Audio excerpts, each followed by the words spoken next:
Hari Om. Can you all hear me? Very good.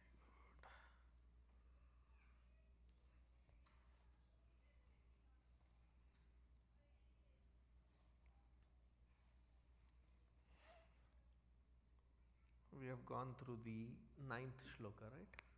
We have seen several different interpretations of it.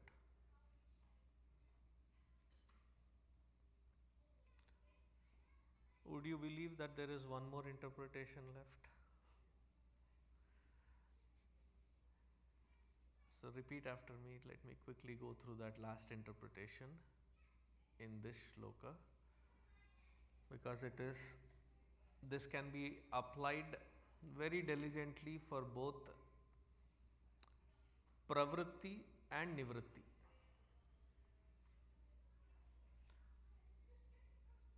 What does pravritti mean? Pravritti means the expression and interaction with the outside. Nivritti is the journey towards within. That is called nivritti. Therefore, looking at the pravritti, we in fact say that a person's character we decipher based on the pravritti. So pravritti is the external expression, external or extrovertedness. Nivritti is introvertedness. So it can be applied in that vyavahara as well as into adhyatma. So last week I was talking about the vyavahara. Now in the true sense of adhyatma. Before I get there, can we all chant that shloka? By now you should have memorized it. So it's a difficult shloka. There are only 4 words that are repeated twice. 4 shabda. And you have memorized this shloka. I'm sure you must have already memorized it. Satsangatve nisangatvam, nisangatve nirmohatvam, nirmohatve nischalatatvam, nischalatatve jivan muktihi. Very good. Without looking anywhere, you all chanted it. If you can chant this, you can chant Bhagavad Gita shlokas also. Memorize it also. And participate in the competition so as to give your children the inspiration. करेंगे? Promise? हाँ, कोशिश जरूर कीजिएगा. वादे अक्सर टूट जाते हैं, कोशिशें अक्सर कामयाब हो जाती हैं. Since you know the dialogue, do you know where it is from?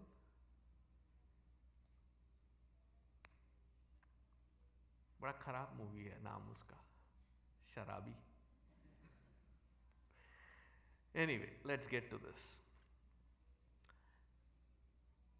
Satsanga, satsangatve, nisangatvam. So what happens in satsanga, not from the standpoint of vyavahara, but from the standpoint of adhyatma.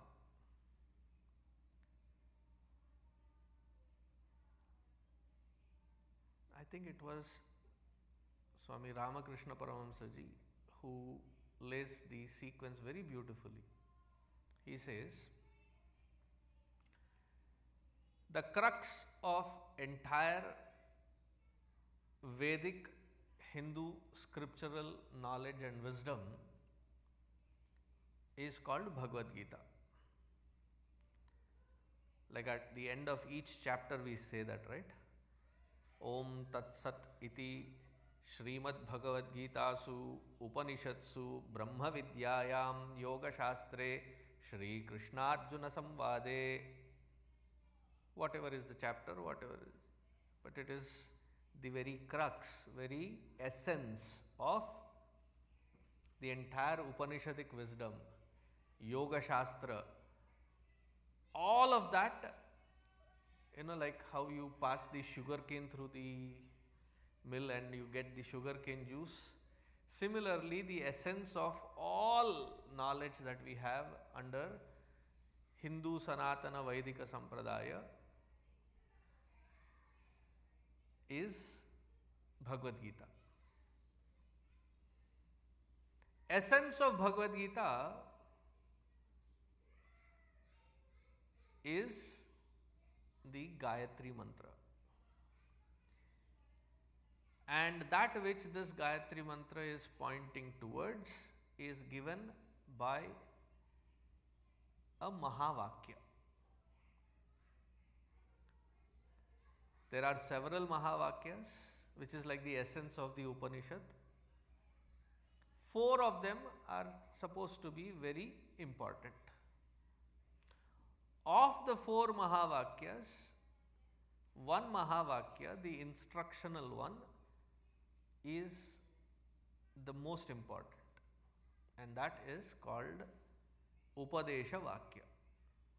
That Upadesha Vakya is called Tat Tvam Asi. Tat Tvam Asi. That is the essence. Whoever speaks whatever Adhyatma in the context of the Hindu knowledge and wisdom has to end up in this one Mahavakya. And what is that Mahavakya? अभी अभी तो बताया था, जोर से.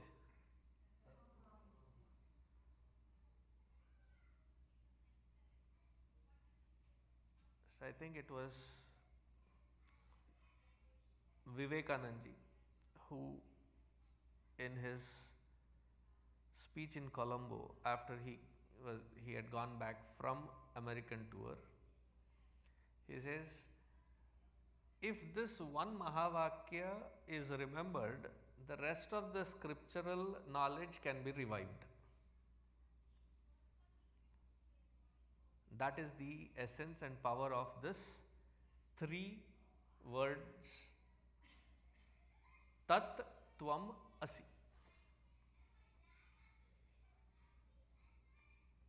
In the context of spiritual knowledge and wisdom, if this knowledge is not spoken about, then it is not considered as Adhyatma. Adhyatma के नाम पे time pass हो रहा है, but not Adhyatma in essence. In fact, many an orthodox talk about even Bhagavad Gita as the very discourse and explanation of these 3 words, Tattvamasi. The first 6 chapters talk about Tvam. The next 6 chapters talk about Tat, and the last 3 chapters talk about Asi.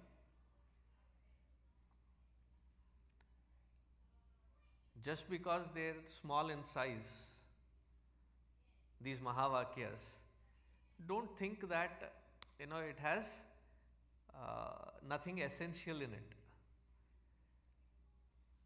As somebody says, small things come in powerful packages, or powerful things come in small packages. These Mahavakyas are similar ones. Tat. Tat meaning what? Tat, non-technically, just a word meaning, Tat means that.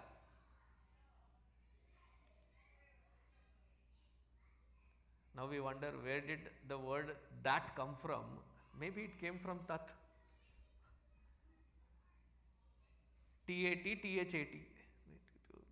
One H extra added.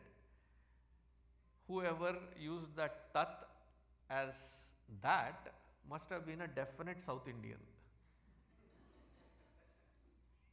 जैसे नाम रहा Sunita, SUNITHA की TA. There is a lot of discussion that happens, right? If it is a South Indian, definitely H लगाएगा वहाँ पे. So in that, the fellow who must have added H to make tat as that must be a South Indian. So the word meaning of tat is that. That is a reference point. Time and space are referred with that.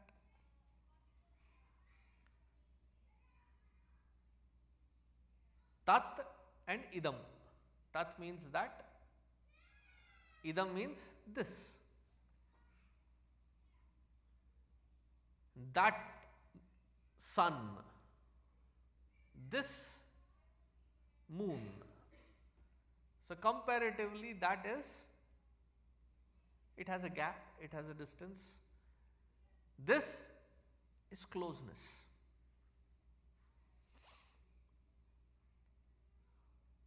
That moon, this earth. That India, this America. That Washington, this Dallas. That street, Davenport, this hall.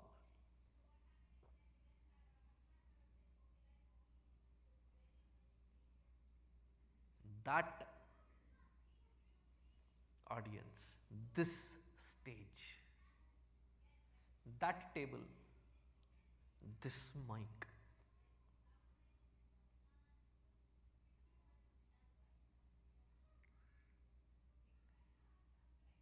That meaning tat. Tvam.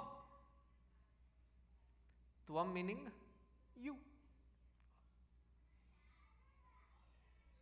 Asi means are. That thou art. You are that. That alone you are. I like Kaivalya Upanishad even better. Tattvamasi, when within the Hindu Sampradaya there is a discussion between Dvaita, Vishishtadvaita, Advaita, Nimbarka, Gaudiya, various Sampradayas. Within those Sampradayas, when they argue, they point at the ambiguity in this small statement Tattvamasi, and they introduce the ambiguity in their discussions. Kaivalya Upanishad removes all that ambiguity. It says, Tattvameva tvameva tat. You alone are that, and that alone you are. There is no ambiguity left there.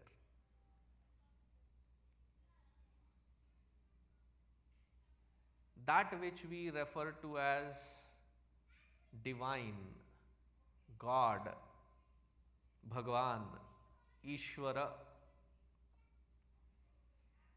What are the attributes of that Ishvara? The attributes of that Ishvara is Sarvajñatva, Sarvavyapakatva, Sarvashaktimatva. He is all pervading, all knowing, and all powerful. In comparison to that, how are we?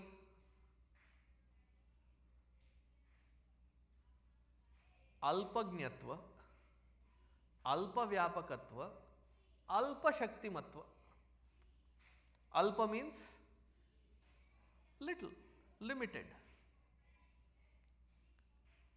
Do I have Shakti? Yes.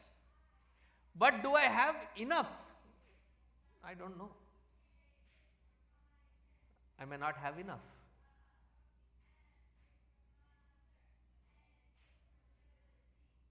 And it's always a comparative statement. Comparative, that how much strength do I have?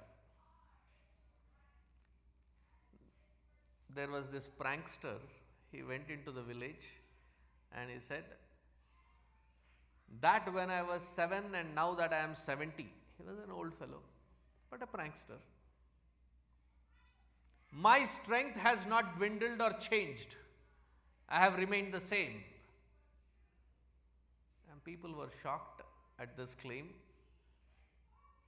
And somebody said, I don't believe you. So I said, I'll prove it to you. So he went through the village. There was a crowd gathered behind him. Outside of the village, a small lake. Next to that, there was a mound. On the mound, precariously, there was a huge boulder. You have seen those boulders, it looks like somebody has precariously placed them. It almost is about to fall, but nobody can move it. Have you seen such big boulders? It was one such boulder there. So he pointed at that and he said, at 7 I could not move it. At 70 I still cannot move it. My strength has remained the same. It doesn't talk about you, it talks about the strength of that boulder. Our strength is limited. Our knowledge.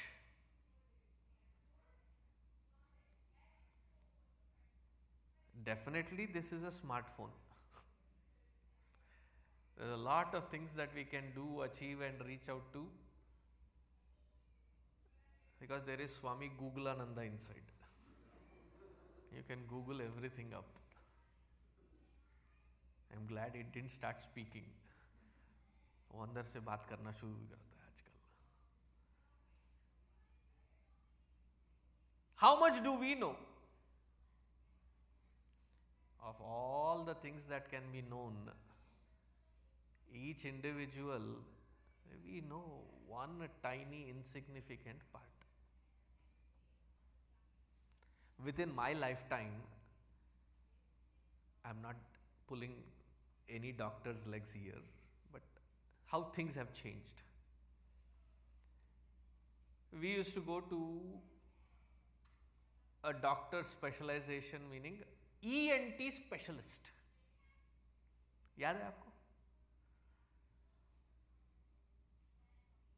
ENT specialist meaning ear, nose, throat specialist. Nowadays, what is the specialization? Probably you go to a ear specialist, he says, which ear? I am the right ear specialist, the left ear specialist is in the next door. So in that context, Puja Gurudev, he used to say, what is the field of research? He had his own funny way of presenting it. Any PhDs, don't take it to heart. What he meant was, research means knowing more and more about less and less.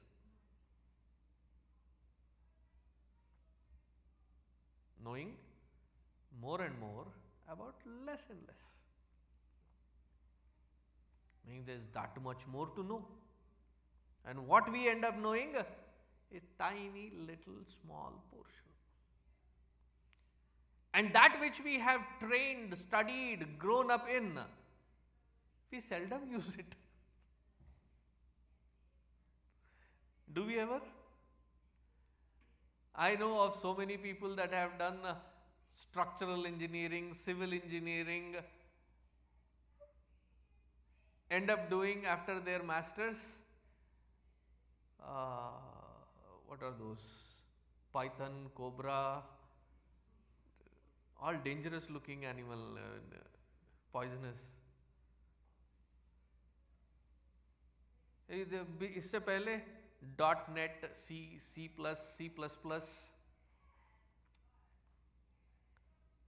Java.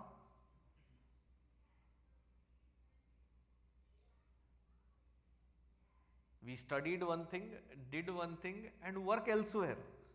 Nothing to do with what we have studied. Am I making it up? How many of you are in a profession which has got nothing to do with what you have educated in? Case in point. what we know, what we do is also very small. Sarvashaktimatva, we are Alpashaktimatva. Sarvagnatva, we are Alpagnatva. Ishvara is Sarva Vyapaka, all pervasive. You and I, that's it, wherever we are sitting. The maximum total surface area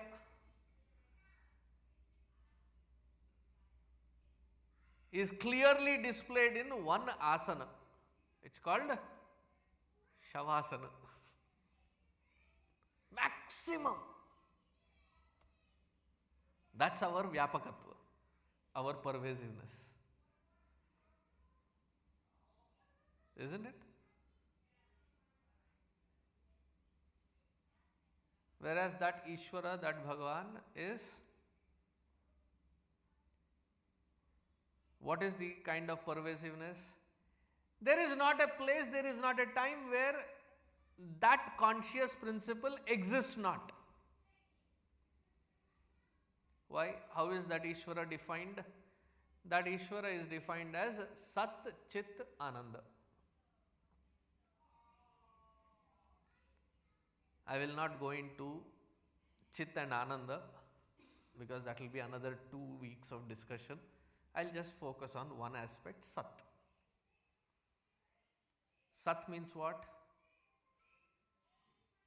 Areva. And every week $50. Contact. It's not a fine, it's a donation. दिल को अच्छा लगेगा. Sat means that which is existential reality. The very existence as the reality.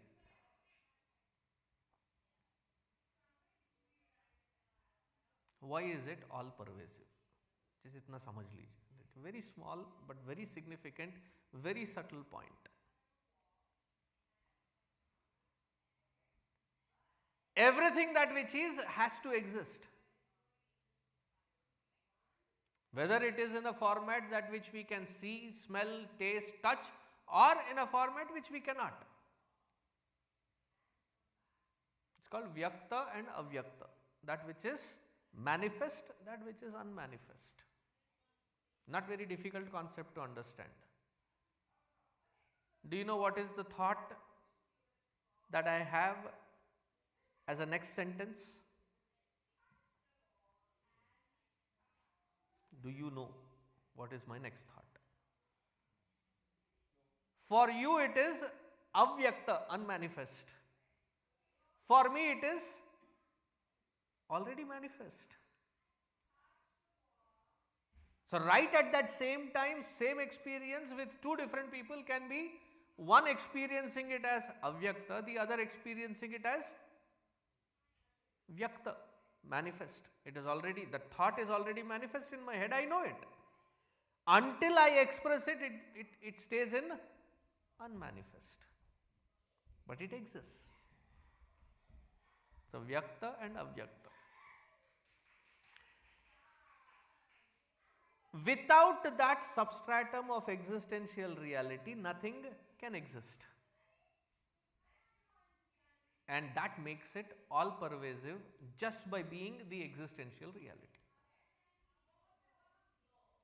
Anything which is other than that, what is other than existence? What is opposite of existence?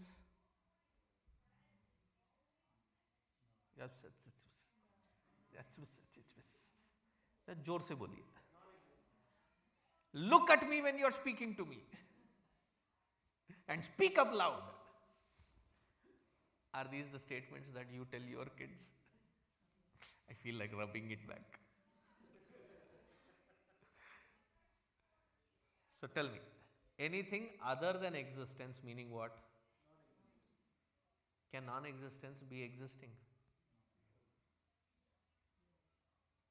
That is the substratum with which everything is sustained. The last 1.5 minutes, what I said, did you grasp it?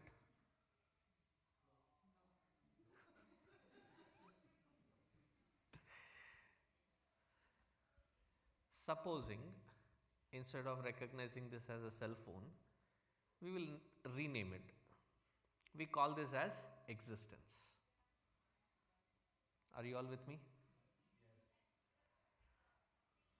What am I touching? Everybody on same page? What am I touching? What am I touching? Are you all on the same page? Are you all with me? What am I touching? Is there a possibility to touch non-existence? Because it does not exist. Thereby, anything that which can, whether manifested or unmanifested, can be seen, touched, heard, smelled, even thought about, has to be in the existential realm supported by the substratum called existence. Without which, if you say you are experiencing it, then Saket is not the institution for you.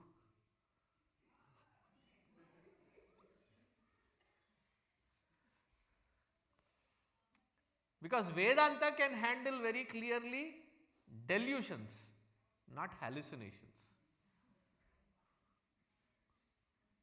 Do you understand the difference, right? What is a delusion? Between existence and how I perceive and experience it, that is a delusional perspective. That can be handled.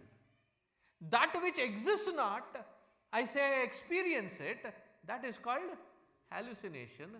उसका हमारे पास कोई solution नहीं है, मतलब मेरे पास, वेदांत के पास नहीं है. A different institution is there where you will find shocking revelations, literally and figuratively.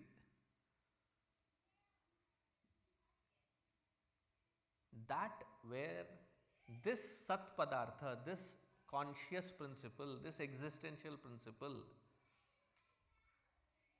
is understood, experienced as my true nature. That is called Satsanga. Sat there means what? This existential principle. Sangha meaning understanding, assimilating and experiencing it. Satsangatve Nissangatvam. That is the whole psychological difference between the entire Eastern mindset versus the Western mindset.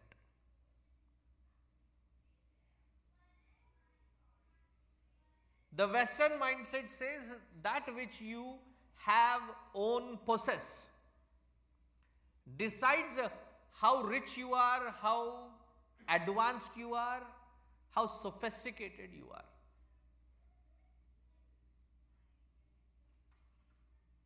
Whereas the East is not just different, it is categorically opposite of this. What does the East insist upon? The East says that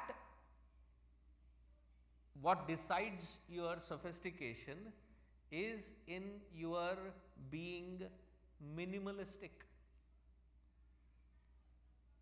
The minimum that you can take support, that much you are independent, and in that independence is your freedom, and that freedom is treasure worthy which nothing else can buy.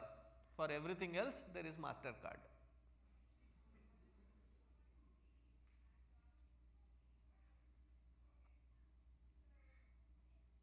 That is the difference between West and the East.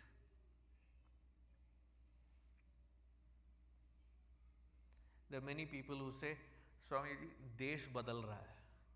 There is so much of, Western aping. How much ever aping that you do. There will be a point in life wherein we come to see the hollowness of this pursuit.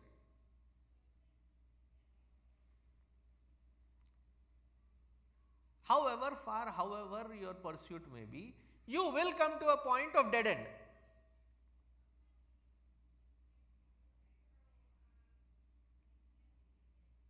Meaning everything that which the MasterCard can get you, that which I am seeking, that which I am after, nothing seems to reach there. Whether it is through material, whether it is through environments, whether it is through people, whether it is through things, nothing seems to fill that void to get to that fulfillment.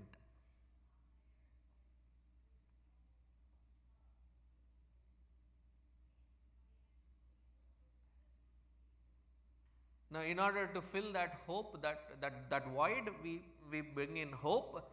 If not this experience, maybe another experience. If not this person, another person. If not this environment, another environment. And there would be a time where we have seen almost all humanly possible environments and experiences. Having reached there, there are two things that can happen. दो चीजें हो सकती हैं. Either we become despondent or we become dispassionate. Choice is ours.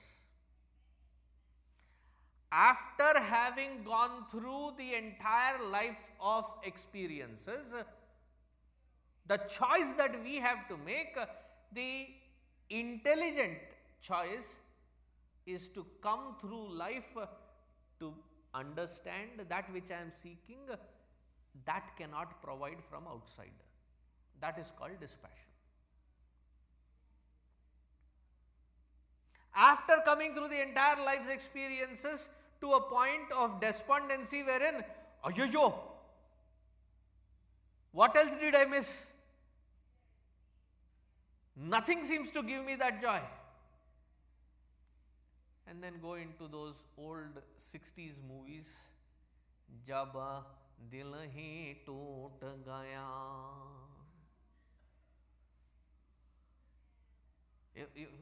You know those kinds of songs, right? मुझे मेरे हाल में छोड़ दो.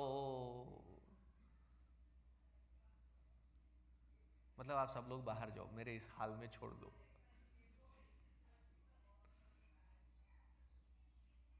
Despair and despondency takes over, and they become bitter after entire life experiences.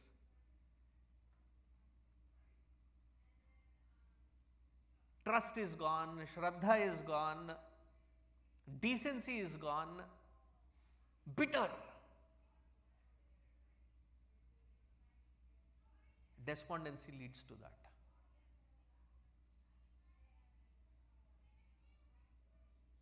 Whereas dispassion, one leads to bitterness, the other leads to betterness. The choice we have to make. Satsanga should lead to Nissanga. Nissanga meaning been there, done that, seen it. It does not have what I am seeking and searching. Dispassion is not out of frustration. It is out of understanding that it is tasteless. I am searching for the taste, it doesn't have it. Have you seen the movie that was made on Puja Gurudev? Rewatch it. There is one particular scene, that dialogue I love the most. And there are many inspiring moments, but that one, there is this young fellow in his all coolness comes and asks Swamiji, why did you give up the world? And that fellow is chewing gum. So Gurudev immediately contextualizes it to him and says, how long are you going to chew that gum? Until it has that taste and flavor. After that, what will you do? I'll spit it out. Then Gurudev said, that's what I did with the world.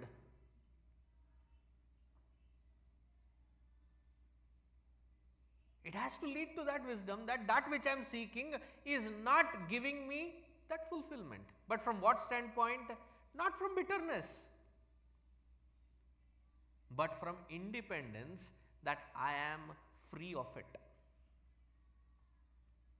I don't have to delete it from my life. I don't have to run away from it. I don't have to hide away from it.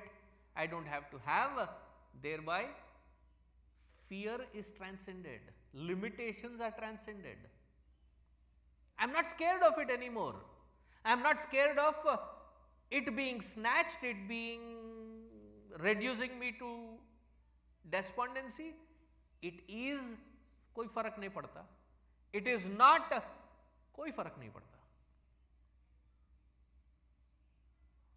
And in that, our masters have said very beautifully, they said, Agate swagatam kuryat nirgate nanivarayet.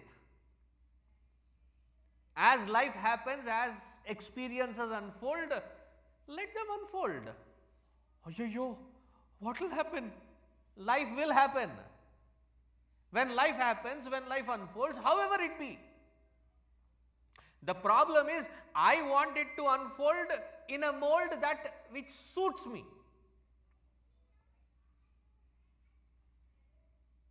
Life will unfold according to its own texture and tenor. Let it unfold. Agate swagatam kuryat. Celebrate it as it unfolds. Don't try to brand it as good, bad, ugly.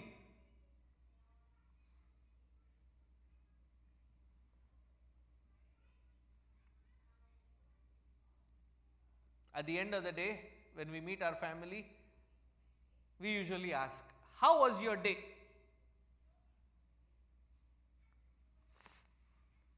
Do we ask? Whether it is our children, spouse, how was your day? Many times we hear, it could have been better. I have handled worse than this.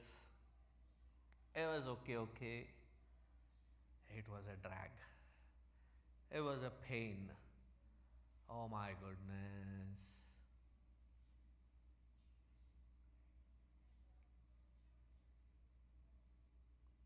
Very seldom we find people with the mindset, it was awesome.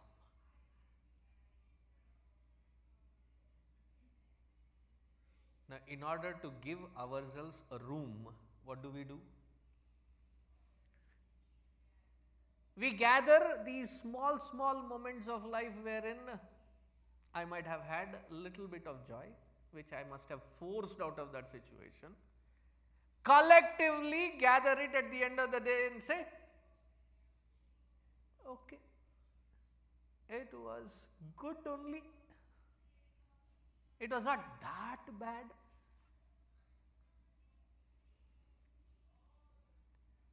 You know, घर में toothpaste खत्म हो जाता है.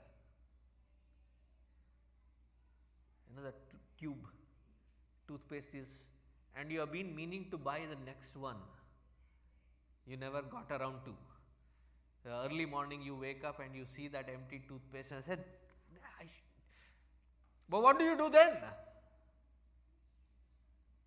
Take the hardest thing, that flattest thing that you can find, and right from the bottom to the top, hold it tight and push it and then eke it out to that end, and a little bit comes out. And that you put it and said, feel good. That is how we usually eke those little pleasures of the day and collectively say, my day was good or bad or not that bad. Imagine from that standpoint wherein I am independent of all these, from the sense of freedom, with the mindset that agate swagatam kuryat, let the life unfold its experiences. I am prepared, so it will take me by surprise maybe, but not by shock. Independent of it, there is trupti within. What is? Satisfaction within. That which takes us towards this independence and freedom is called Satsang.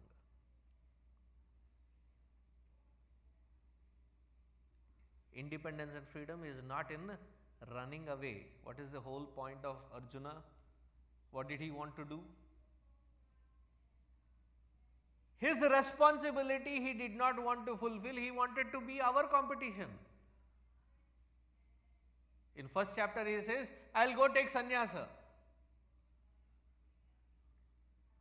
I mean, that is the Indian, whenever responsibilities grow, pressure grows, we want to immediately say, ye sab chhod chhad ke, I want to drop all of this and go to Haridwar, Rishikesh and take. Nobody is waiting there to give you that sannyas. Let it unfold. Take it head on. Face it and get through. To be a better person rather than a bitter person. What makes it bitter? Nirgate, every experience has a expiry date. Where as it is going away, we want to hold on to it. We want to not let it pass by. That is where it rips us away and moves on. It is me holding on to it which is creating misery and not the other way around.